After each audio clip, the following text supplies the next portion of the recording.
Video তুলে দিচ্ছি। আচ্ছা দেখো, অলরেডি স্যালারি লেয়ার আছে, অলরেডি আমাদের স্যালারি লেয়ার আছে তো নাকি? তাহলে আর কিচ্ছু করছি না, স্টেট ভাউচারে গেলাম। পেমেন্ট মোডে যাবি তো? পেমেন্ট মোডে যাবি, কোনো ক্লাস টানছো না। স্যালারি লেয়ার ক টাকা? হ্যাঁ 5000। ক্যাশে কিন্তু আর টাকা শেষ হয়ে আসছে, আর বেশি বলিস না। আচ্ছা কি আছে, কোন ব্রাঞ্চ কোন ডিপার্টমেন্ট বললি? কলকাতা ব্রাঞ্চ। তাহলে আগে বি নে, ব্রাঞ্চ। এবার নিবি কলকাতা নাকি? এবার নিচ্ছি কলকাতা ব্রাঞ্চ। এবার আসছে এমপ্লয়ি নাকি? এবার আসছে এমপ্লয়ি তো, এমপ্লয়ি তাই তো? চোপড়া নেই আমার, এবিসি আছে তো, ইয়ে করে দিলাম। তাহলে হলো কি, স্যালারি পেড হচ্ছে কোন ব্রাঞ্চের কোন এমপ্লয়ির জন্য, বল। ঠিক আছে, আর কি বল, আর কি নেই তো?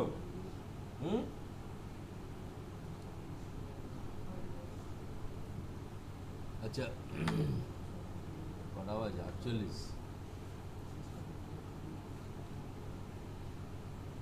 হোক, এইবার আমরা এর পরের দিনের টপিকস আমরা যেটা করবো কিছুটা আগিয়ে রাখি, যদিও ট্যালিতে এই মুহূর্তে আর দেখাবো না, ট্যালিতে আর দেখাবো না। এর পরের দিনের টপিকস আসবো যেটা আমরা, সেটা আইএন। বুঝে নাও, হ্যাঁ, এটা নিয়ে মানে ট্যালিতে প্র্যাকটিক্যালি কিছু করবো না, মানে অনেক পার্ট আছে। ইনভেন্টরি ম্যানেজমেন্ট মানে কোম্পানির স্টক ডিলিং হবে। এখন পর্যন্ত যা করেছি কোনো কোম্পানির স্টক ডিলিং হয়নি, নাকি বুঝে নিল একটা। মানে অ্যাকচুয়ালি কোম্পানি প্রোডাক্ট কিনবে, প্রোডাক্ট সেল করবে, রিটার্ন করবে, এটাই তো মূলত চলবে। হ্যাঁ, তা সেই পার্টটা হচ্ছে বলা হয় ইনভেন্টরি ম্যানেজমেন্ট। এবার ইনভেন্টরি ম্যানেজমেন্টের মধ্যে কিছু কিছু পার্ট থাকবে। ধরো 1 নম্বর পার্ট, বুঝে নিবি এই ব্যাপারটা, লেখা থাকে স্টক গ্রুপ। 2 নম্বর পার্ট, এগুলো বুঝবে কি পারপাস ইউজ করা হয়। Stock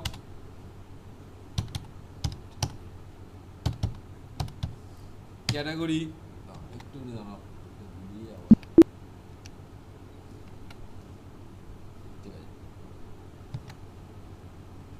stock group, stock category. 3 নম্বর পার্ট ইউওএম। 4 নম্বর পার্ট গোডাউন। 5 নম্বর পার্ট আইটেম। বল, এই 5টা পার্ট সম্বন্ধে ওয়াকিবল হতে হবে। এই 5টা পার্ট নিয়ে কোনটা আলোচনার ব্যাপার থাকে,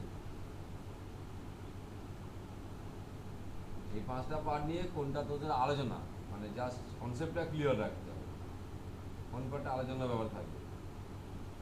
বলো, যা তুই উত্তর দাও, যাওয়াটা উত্তর হবে তো, হয় কোনোটাই জানা নেই, না হয় কোনো একটা হাতে জানা আছে, কোনোটাই বলবেন না, তার মানে জিরো নাকি? ব্যাস, এটাই ভেরি গুড। এটা দেরি করছিস কেন? আচ্ছা শোনো, স্টক গ্রুপ, স্টক ক্যাটাগরি, পারপাসটা কি? সবসময় ভাববে আমরা লাইভ যেটা দেখতে পাচ্ছি, মানে বাস্তবে যেটা দেখতে পাচ্ছি, সেটাই যেন ট্যালিতে রিপোর্টিং কি, ঠিক আছে ব্যাপারটা? বাস্তবে যেমন দেখতে পাচ্ছি সেইভাবে ট্যালিতে রিপোর্টিং হয়, রিপোর্টিং করার চেষ্টা করতে হবে, তাহলে তোমার বোঝাতে সুবিধা হয়। ধরো কোনো একটা শপিং মলে গিয়েছো, সেটা নিশ্চয়ই দেখেছো, নিশ্চয়ই প্রত্যেকটা পার্ট অনুযায়ী ডিভিশন করা হয়, ঠিক আছে? ধরো গ্রোসারি ডিপার্টমেন্ট অন্য জায়গায়, আবার গ্রোসারির মধ্যে আবার ভেঙে ভেঙে রেখেছে। হ্যাঁ, মশলাপাতি এদিকে, তেল এদিকে, এই তো ভাগ। হ্যাঁ, তো এইরকমভাবেই আমরাও ট্যালিতে প্লেস করি। ক্লিয়ার? সেটাই হচ্ছে গ্রুপ আর ক্যাটাগরি, সেটাই হচ্ছে গ্রুপ আর ক্যাটাগরি, বুঝছিস? ধরো লিখলাম, আমি ছোট্ট করে লিখলাম অয়েল, ভালো বুঝবি, আমি একটা অয়েল নেই, অয়েল লিখলাম, মাস্টার্ড অয়েল, তো লিখছে না, মাস্টার্ড অয়েল আর নিলাম কোকোনাট অয়েল। ঠিক আছে ব্যাপারটা? তাহলে কি করবি, অয়েলটা স্টক গ্রুপে ফেলছিস, অয়েলটা স্টক গ্রুপে, আর মাস্টার্ড অয়েল তাহলে category, coconut oil category.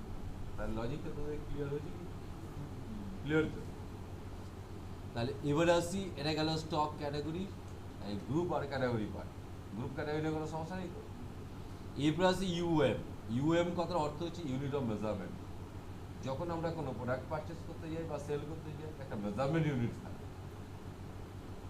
Measurement unit বলতে সেটা মেবি কি হতে পারে, পিসিএস হতে পারে নাকি, হ্যাঁ, এলটিআর হতে পারে।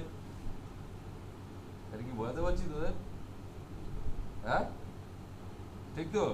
কেজি হতে পারে, ডজন হতে পারে, হ্যাঁ, সেটা হচ্ছে তোমার ইউনিট অফ মেজারমেন্ট। হ্যাঁ, নেক্সট পার্ট কি আছে? আর তো কিছু নেই, গোডাউন। তাহলে বুঝতে পারছিস কি?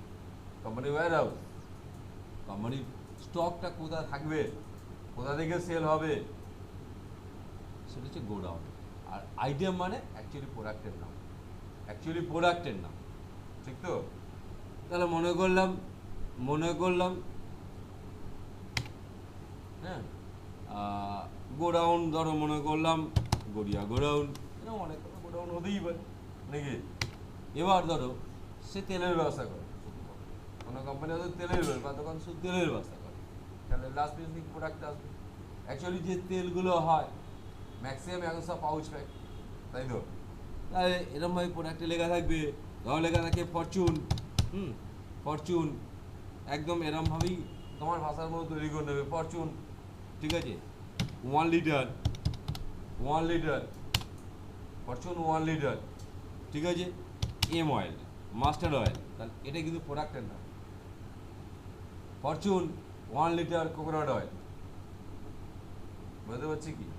তাহলে এটা কিন্তু প্রোডাক্টের নাম, এর মেজারমেন্ট ইউনিট কিন্তু মোটেই এলডিআর নয়, পিসি।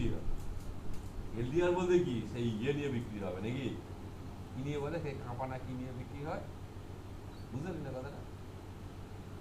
আরে ভাই, যেটা আমরা এর থেকে কিনি, যেটা মানে যেখান থেকে তেল ভাঙায়, তেল কি বলে ওটা, ঘানি, তেলের ঘানি, সে তো কি সেই ইয়ে নিয়ে মাপে না, তাই তো? সেখান থেকে এলডিআর হয়, তাই তো? কিন্তু এখান থেকে পার পিসে বিক্রি হয়, তাহলে এখান থেকে মেজারমেন্ট পিসেই হবে। কনসেপ্ট ক্লিয়ার তো নাকি? বাস্তবে এটাই তো নাকি? হ্যাঁ, ব্যাস এইবার এইটা নিয়ে আমরা পারচেস করবো, সেল করবো, ডিফেক্ট হলে রিটার্ন হবে, হ্যাঁ, তাই তো হবে। আর প্রাপ্য টাকা ফেরত দাও, পারচেস হয়ে যাওয়ার পরে টাকা পে করতে হবে, হ্যাঁ, একটু জিনিসটা চলবে। এই সাইক্লিক অর্ডারটা আমরা চলবে, নিজেরা বাস্তবটা ভাববে এর বাইরে কিছু হয় কিনা, আমরা যারা